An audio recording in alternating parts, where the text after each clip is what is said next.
નમસ્કાર, હું અમુલ નાગર આપ સૌનું ધ એડીઆઈ ટોક શોમાં સ્વાગત કરું છું.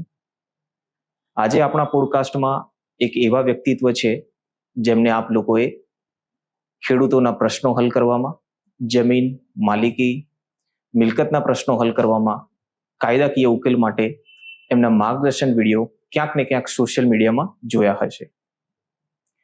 જેમને કોઈ ઓળખાણની આવશ્યકતા નથી એવા એડવોકેટ કિંજલબેન પટેલનું હું સ્વાગત કરું છું. તો કિંજલબેન એક એડવોકેટથી લઈને ખેડૂત સંગઠન સુધી આખા ગુજરાતમાં, માત્ર અમદાવાદમાં જ નહીં, અમદાવાદ, સુરત, વડોદરા, એમ આખા ગુજરાતમાં તમને લોકોનો પ્રેમ અને સહકાર અત્યારે મળી રહ્યો છે. તો એડવોકેટથી ખેડૂત સંગઠન સુધીની શરૂઆત તમારી કેટલી સખત મહેનત તમારે કરવી પડી એ અમારા વ્યુઅર્સને તમે જણાવો. યાત્રા તો મારી એવી રહી કે વકીલાતના વ્યવસાયમાં છેલ્લા 13 વર્ષથી સંકળાયેલી છું અને સૌથી પહેલેથી નક્કી કરેલું મારું ફિલ્ડ પણ આ જ છે કે રેવન્યુ મેટર્સ હું જોઉં છું, એટલે ખેડૂતોને લગતા શરૂઆતથી જ ખેડૂતો સાથે કનેક્ટેડ છું. જ્યારે શરૂઆતમાં અમે લોકો હઈએ ને એટલે પ્રેક્ટિસ ફિલ્ડ પર હઈએ, એ વખતે એ સિનિયોરિટીનું લેવલ ના આવ્યું હોય અમારું. એ વખતે કેવું થાય કે ખેડૂતો આવે, ખેડૂતો એમની તકલીફો જણાવે, ત્યારથી શરૂઆતથી જ લાગતું હતું કે ખેડૂતો માટે કંઈક કરવું છે. એનું રીઝન એવું હતું કે હું પોતે પણ એક ખેડૂત પુત્રી છું, મારા પપ્પા પણ ખેતી કરતા હતા, અમે લોકો પણ ખેતી કરતા હતા, તો એ સંજોગોમાં એ વાતાવરણ બહુ નજીકથી જોયેલું હતું.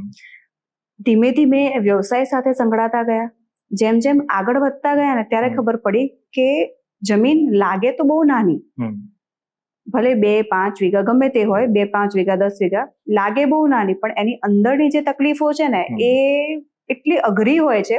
અને ખેડૂતો બિચારા જે આખો દિવસ સવારથી લઈને સાંજ સુધી, રાતથી લઈને દિવસ સુધી આખો દિવસ મજૂરી કરતા હોય, એટલે ખેડૂતો જે મજૂરી કરી રહ્યા છે ને એમની નાની નાની તકલીફોનું કોઈ ધ્યાન જ નથી હોતું. પછી 2023ની સાલમાં મને થયું કે ના, ખેડૂતો માટે કંઈક અલગ કરવું જોઈએ, કારણ કે હું અમદાવાદમાં જ હતી, પણ મને એવું હતું કે હું અમદાવાદમાં હું એટલે કેવું, જેટલા લોકો મારી સાથે કનેક્ટેડ હતા એટલા ખેડૂતોની હું મદદ કરી શકું, પણ મારે આ વસ્તુ પૂરા ગુજરાત પૂરતી લઈ જવી હતી. પછી મેં વિચાર્યું કે આના શરૂઆત ક્યાંકથી તો શરૂઆત કરવી પડશે. શરૂઆત મેં એ રીતે કરી કે મેં પહેલા ખેડૂતોને કાયદાકીય માર્ગદર્શન આપવાનું ચાલુ કર્યું, મારાથી બનતી મદદ કરવાની ચાલુ કરી. ધીમે ધીમે લોકોનો રિસ્પોન્સ પણ ઘણો સરસ રહ્યો. સામે સામે ખેડૂતો આવતા, લોકો દૂર દૂરથી, કચ્છ, ભુજ, બધી જગ્યાએથી ખેડૂતો મારી પાસે આવતા હતા. મારી મદદથી એ લોકોને થોડું ઘણું સમાધાન પણ થતું હતું. ત્યારથી નક્કી કર્યું કે હવે, કારણ કે દરેક લોકો તો સોશિયલ મીડિયા વાપરતા હોય એવું હોતું નથી, દરેક ખેડૂત વાપરતા હોય, દરેક ખેડૂતને હું મદદરૂપ કઈ રીતે થઈ શકું. પછી મેં આ સંગઠન બનાવવાનું નક્કી કર્યું કે જે સંગઠન, એટલે કે જેને મેં નામ આપ્યું છે ખેડૂત મિત્ર કરીને, એ ખેડૂત મિત્ર કેવા હોય કે જે સોશિયલ મીડિયાથી કે રૂબરૂ અમારા સાથે કનેક્ટેડ હોય, અને એ લોકો ફિલ્ડ પર જઈને ખેડૂતોને માર્ગદર્શન આપે, અને જ્યાં જ્યાં અટકાય, ક્યાંક પણ જરૂર લાગે તો અમે લોકો તો બેઠા જ છીએ. બરોબર છે. તો કિંજલબેન, હાલમાં જે ખેડૂતોના મુખ્ય મુદ્દાઓ કેવા હોય છે, કેવા મુદ્દાઓ લઈને તમારી પાસે આવતા હોય છે, અને એનું નિરાકરણ તમે કેવી રીતે કરતા હોવ છો? ખેડૂતોના મુખ્ય જે કાયદાકીય મુદ્દાઓ હોય છે ને એ કેવા હોય? રસ્તાનો મુદ્દો સૌથી મહત્વનો મુદ્દો તો એ જ હોય છે. રસ્તાના મુદ્દાથી ઘણા ખેડૂતો, કારણ કે કેવું થાય, જયારે ભાઈઓ ભાગે, જયારે જૂના જમાનામાં તમે જોતા હો ને 10 વીઘા, 20 વીઘા, 50 વીઘા, 60 વીઘા, 100 વીઘા જમીન, પણ જેમ જેમ ભાગ પડતા ગયા, ભાગ પડતા આગળ વધતા ગયા, એટલે કેવું થાય કે જમીનો ભાઈઓ ભાગે વેચાઈ, ભાઈઓ ભાગે જેમ વેચાતી ગઈ, એટલે પછી એવું ના હોય, એ લોકો એટલા લેવલથી તો વિચાર્યું જ નતું કે ભાઈ મારે ભવિષ્યમાં રસ્તાની તકલીફ આવે. જે ભાઈના ભાગમાં જમીન આવી હોય, એક હોય, એ પછી કદાચ વેચી કાઢે, બિન ખેતી કરાવે, કંઈક પણ કરાવે. પછી જે પાછળના ખેડૂતો છે એ લોકો જે તકલીફ થાય, એમને જે રસ્તાની તકલીફો થાય, મારી સામે એવા ખેડૂતો પણ આવેલા છે કે જે લોકો રસ્તાના કારણે એમની જે જમીન હોય ને એની ઉપર છેલ્લા 10 વર્ષથી ગયા ના હોય. બરોબર. ખબર ના હોય કઈ જગ્યાએ અરજીઓ કરવાની.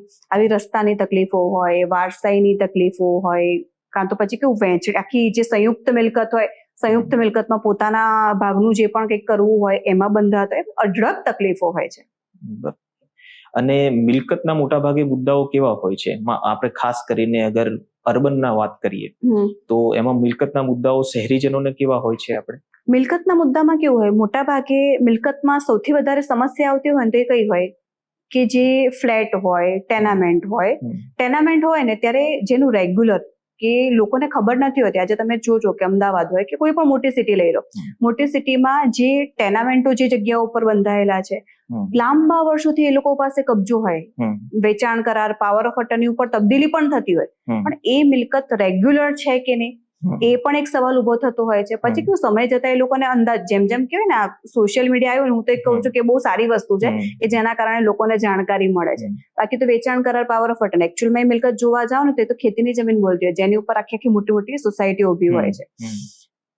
ટાઇટલ ક્લિયરન્સ એટલે કે બાનાખત હોય, બાનાખતના રિલેટેડના જે તકલીફો હોય, જ્યારે પણ કોઈ આ કઈ જગ્યાએ થતું હોય કે જ્યારે પણ કોઈ પણ પર્સન હોય ને એ મિલકત લેવાનું નક્કી કરે, મિલકત લેવાનું નક્કી કરે ને એટલે પછી એનું બાનાખત થાય. બાનાખત થાય, એની જે લિમિટેશન આપેલી હોય કે ભાઈ આટલા સમય પૂરતી છે, એ ડ્યુરેશનમાં, એ લિમિટેશનમાં એનું પાલન ના થાય, પછી જે વેચાણ આપનાર હોય કે એ પર્સન આખા ફરી જતા હોય, નથી દસ્તાવેજ કરી આપતા હોતા, એવા સંજોગોમાં એ લોકોને તકલીફ થતી હોય.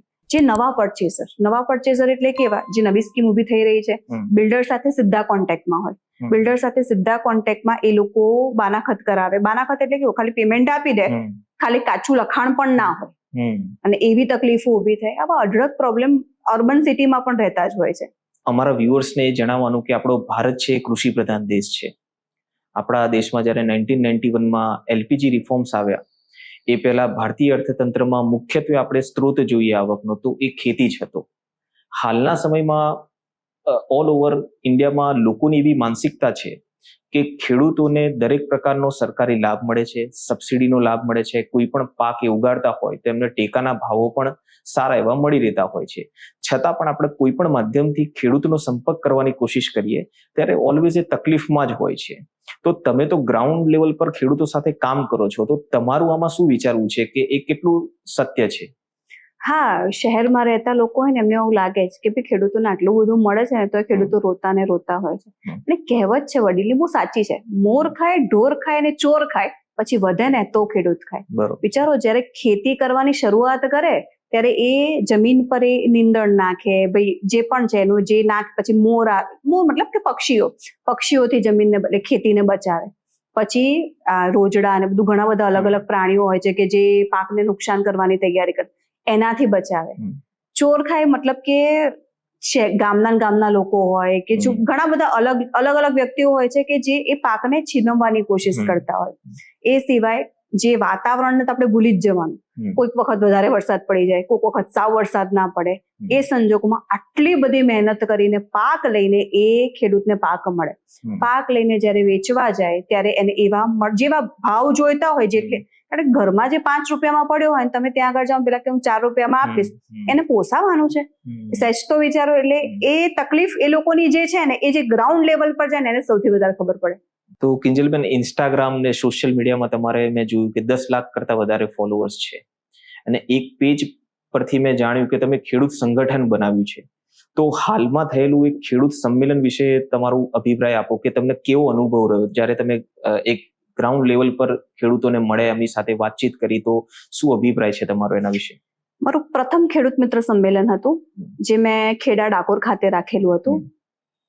પ્રથમ સંમેલનમાં મને ઘણો સારો રિસ્પોન્સ મળ્યો, અને સૌથી વધારે એવું થયું કારણ કે અમારું સંમેલન કેમ હોય, અમે લોકો ખેડૂત મિત્ર ટીમનું એ બધું તો કરી દીધું હોય, ટીમની અપોઇન્ટમેન્ટ કરી દીધી હોય, સાથે તાલુકા મિત્ર પણ નિમ્યા છે, પણ ગ્રાઉન્ડ લેવલ પર પણ જવું એટલું જ જરૂરી હોય છે. ખેડૂત મિત્રને સ્પેસિફિક મેઇન હેતુ શું અમારો હતો કે ખેડૂત મિત્ર સાથે એક કોન્ટેક્ટ કરીએ, જેના કારણે અમે લોકો ખેડૂત સાથે કનેક્ટેડ થઈ શકીએ. અને સંજોગો એવા ઉભા થયા, ત્યાં અઢળક અમે લોકો ગયા હતા, અમારી પાસે 100 થી 150 કારણ કે અમે લોકો જે વખતે કહીએ એટલે એ સંમેલનમાં બધાને તો કોન્ટેક્ટ ના કરી શકીએ, 100 થી 150 વ્યક્તિ એવા હતા કે જેમણે તેમના ડોક્યુમેન્ટ્સ અમને આપીને ગયા કે એ લોકો કેટલા હેરાન થયેલા છે. આ તો વિચારો, ખાલી અમે લોકોએ ડાકોર ખાતે કરેલું હતું, હજી તો અમે લોકો એટલું વિસ્તૃત પણ નથી કર્યું, કેટલી જગ્યાઓ ઉપર ગયા પણ નથી. તમે વિચાર, એ લેવલ પર ખાલી 100 થી 150 ઝેરોક્સ ફાઇલો જો અમારી પાસે આવતી હોય તો એકચ્યુઅલ તો કેટલા લોકો